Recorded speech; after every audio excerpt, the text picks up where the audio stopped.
Goeiemôre vriende en baie welkom by ons oordenkings op hierdie Dinsdagoggend. En ja, ons gaan voort met Johannes 14 van vers 20. Op daardie dag sal julle weet, ek is in my Vader en julle in my en ek in julle. Op daardie dag verwys aan die een kant na die opstanding, na al die gebeure wat ons rondom Paasnaweek vier, maar dis ook 'n bietjie vooruitwys na die uitstorting van die Heilige Gees. En hoor hierdie woorde, sal julle weet. As jy Johannes lees, die hele boek deur, hoor jy heeltyd van Jesus weet, maar die ander weet nie. Daai hele ding van nie weet nie. Lees bietjie as jy enige aanhets in Johannes lees, hoeveel keer hoor jy dit?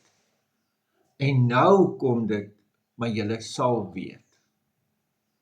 Dis 'n ongelooflike stelling.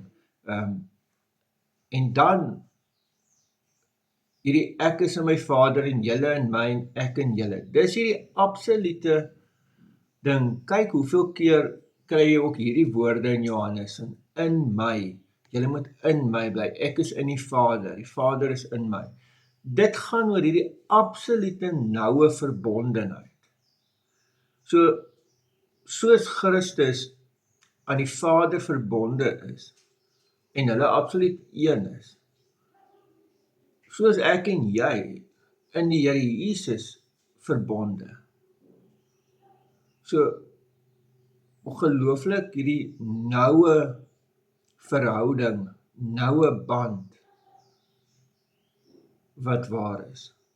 So mag jy vandag net op een ding fokus, dat jy in Christus bly. Amen. Here almagtige God, baie dankie ook vir hierdie teks. En ja, Here, dankie vir al die baie goed wat ons uit Johannes mag leer. Ons eer U daarvoor, in die naam van ons Here Jesus Christus. Amen. Vriende, mag jy baie mooi en geseënde dag hê. Totsiens.